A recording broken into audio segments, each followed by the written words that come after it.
اعوذ باللہ من الشیطان الرجیم بسم اللہ الرحمن الرحیم۔ سورۃ السجدہ، پارہ نمبر 21۔ سورہ سجدہ کا پہلا رکوع، رکوع نمبر 1، سورۃ الف لام میم السجدہ۔ بسم اللہ الرحمن الرحیم۔ الف لام میم، تنزیل الکتاب لا ریب فیہ من رب العالمین۔ ام یقولون افتراہ بل هو الحق من ربک لتنذر قوما ما اتاهم من نذیر من قبلک لعلهم يهتدون۔ اللہ الذی خلق السماوات والارض وما بینہما فی 6 ایام ثم استوى علی العرش ما لکم من دونہ من ولی ولا شفیع افلا تتذکرون۔ یدبر الامر من السماء الى الارض ثم يعرج إليه في يوم كان مقداره ألف سنة مما تعدون۔ ذلك عالم الغيب والشهادة العزيز الرحيم، الذي أحسن كل شيء خلقه وبدأ خلق الإنسان من طين ثم جعل نسله من سلالة من ماء مهين ثم سواه ونفخ فيه من روحه وجعل لكم السمع والأبصار والأفئدة قليلا ما تشكرون۔ وقالوا أإذا ضللنا في الأرض أإنا لفي خلق جديد بل هم بلقاء ربهم كافرون۔ قل يتوفاكم ملك الموت الذي وكل بكم ثم إلى ربكم ترجعون۔ سورہ الف لام میم السجدہ، ایک سورہ مبارک حامیم السجدہ ہے جو 24ویں پارے میں ہے۔ جس سورہ مبارک کا دوسرا نام فصلت ہے، اور یہ سورہ مبارک الف لام میم السجدہ۔ سب سے پہلے سورہ سجدہ کی فضیلت حضرت امام بخاری رحمہ اللہ نے اپنی کتاب الجامع الصحیح کی کتاب الجمعہ میں حضرت ابو ہریرہ رضی اللہ عنہ کی روایت کو بیان کیا ہے۔ انہوں نے کہا کہ نبی صلی اللہ علیہ وسلم جمعہ کے دن نماز فجر میں الف لام میم تنزیل السجدہ اور حل اتی علی الانسان سورہ مبارک کی قرأت فرمایا کرتے تھے۔ یہ حدیث مبارک صحیح البخاری اور صحیح مسلم شریف میں موجود ہے۔ صحیح البخاری کتاب الجمعہ، باب ما یقرأ فی صلاۃ الفجر یوم الجمعہ، حدیث نمبر 891۔ صحیح مسلم کتاب الجمعہ، باب ما یقرأ فی یوم الجمعہ، حدیث نمبر 880۔ اسی طرح اس سورہ مبارک کی دوسری فضیلت حضرت امام احمد رحمہ اللہ نے حضرت جابر رضی اللہ عنہ کی روایت کو بیان کیا ہے۔ انہوں نے کہا کہ نبی صلی اللہ علیہ وسلم الف لام میم تنزیل السجدہ اور تبارک الذی بیدہ الملک پڑھے بغیر نہیں سویا کرتے تھے، یعنی آپ علیہ الصلاۃ والسلام رات سونے سے پہلے سورہ الف لام میم تنزیل السجدہ اور سورہ الملک کی تلاوت فرمایا کرتے تھے۔ یہ تو اس سورہ مبارک کی فضیلت ہے۔ رب کائنات نے اس سورہ مبارک میں مختلف عناوین بیان فرمائے ہیں، توحید کا، آخرت کا، رسالت کا اور کتاب اللہ کے بارے میں بیان فرمایا ہے۔ سب سے جو پہلا عنوان ہے اس سورہ مبارک میں، قرآن کریم کے کتاب اللہ ہونے میں کوئی شک نہیں۔ یہ کتاب اللہ کی طرف سے نازل کی گئی ہے اور اس کے منزل من اللہ ہونے میں کوئی شک نہیں۔ سب سے پہلی جو آیت کریمہ ہے الف لام میم، حروف مقطعات، اللہ عالم بمرادہ، تنزیل الکتاب لا ریب فیہ، اس کتاب کا نازل کرنا جس میں کوئی شک نہیں، من رب العالمین، پروردگار عالم کی طرف سے ہے، جہانوں کے رب کی طرف سے ہے۔ یعنی سب سے پہلا موضوع کہ قرآن مجید اللہ کی کتاب ہے اور اس کے بارے میں کوئی شک نہیں۔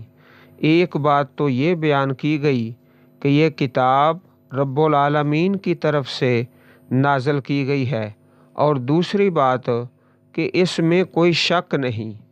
اور سورۃ البقرہ میں اور دوسرے کئی مقامات پر چیلنج دیا گیا، وَإِن كُنتُمْ فِي رَيْبٍ مِّمَّا نَزَّلْنَا عَلَىٰ عَبْدِنَا فَأْتُوا بِسُورَةٍ مِّن مِّثْلِهِ وَادْعُوا شُهَدَاءَكُم من دون اللہ ان کنتم صادقین۔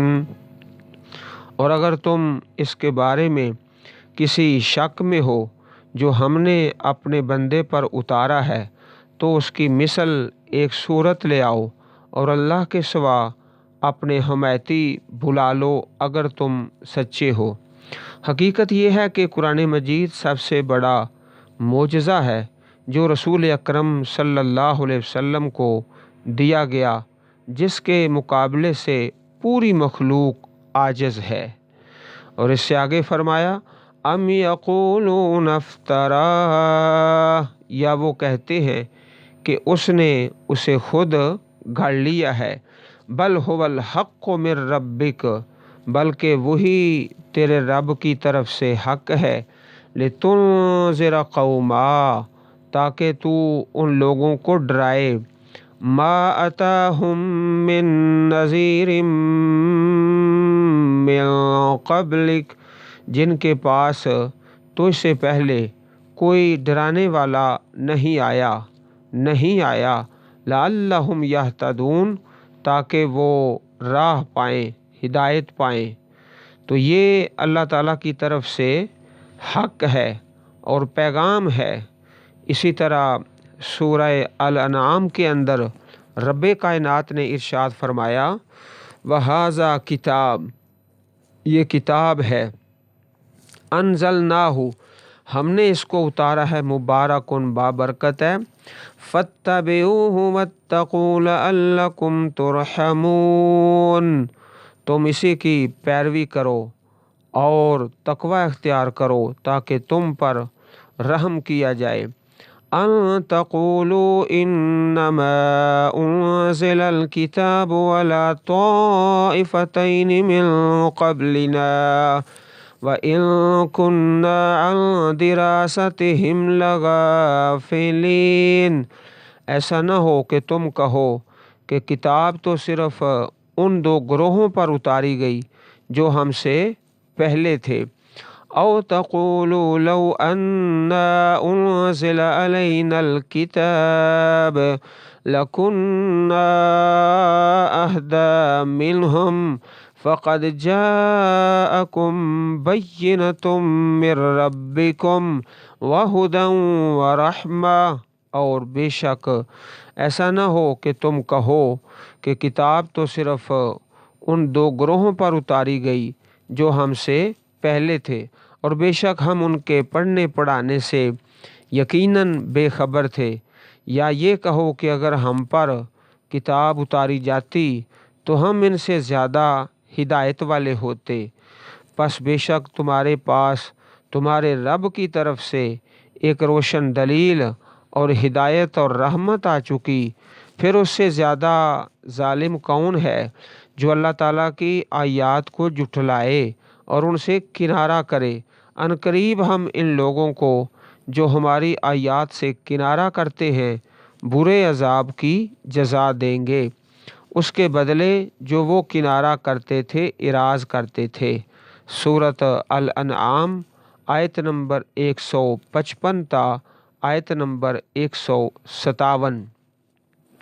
تو یہ قرآن کریم کی عظمت ہے اور شان ہے کہ اللہ پاک نے اپنے پیارے نبی جناب محمد الرسول اللہ صلی اللہ علیہ وسلم کو یہ کتاب دی تاکہ آپ اس کے ساتھ لوگوں کو ڈرائیں کہ کافی عرصہ گزر گیا، ان کے پاس کوئی ڈرانے والا اور پیغام پہنچانے والا نہیں آیا تھا۔ اب اس سے آگے رب کائنات نے آیت نمبر 4 کے اندر ایک عنوان بیان فرمایا کہ اللہ تعالیٰ ہی خالق اور کائنات کا منتظم ہے۔ اللہ تعالیٰ ہی کائنات کا خالق اور کائنات کا منتظم ہے۔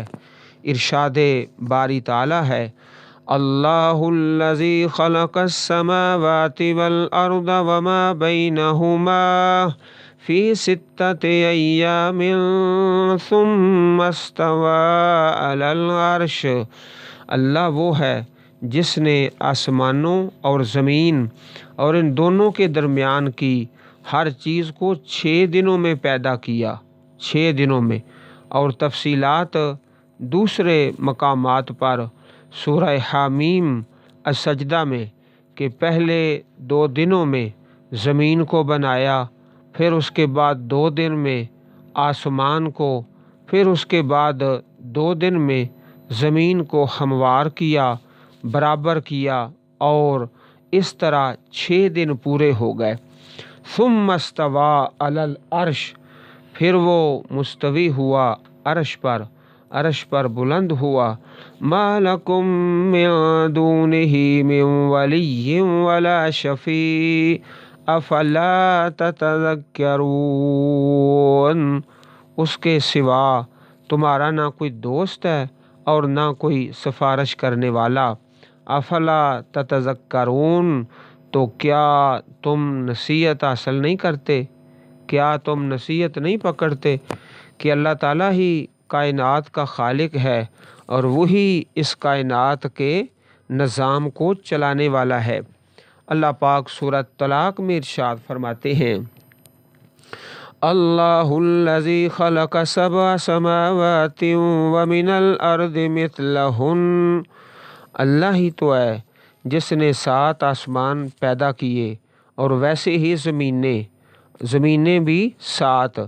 یتنزل الامر بینہن، ان میں اللہ کے حکم اترتے رہتے ہیں۔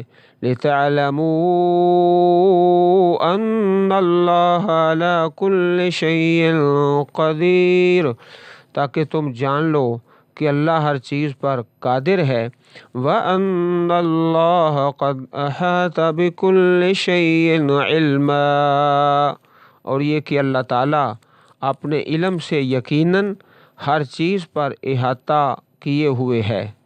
تو یہ اللہ پاک کا نظام ہے، وہی اس نظام کو پیدا کرنے والا اور وہی اللہ اس نظام کو چلانے والا ہے۔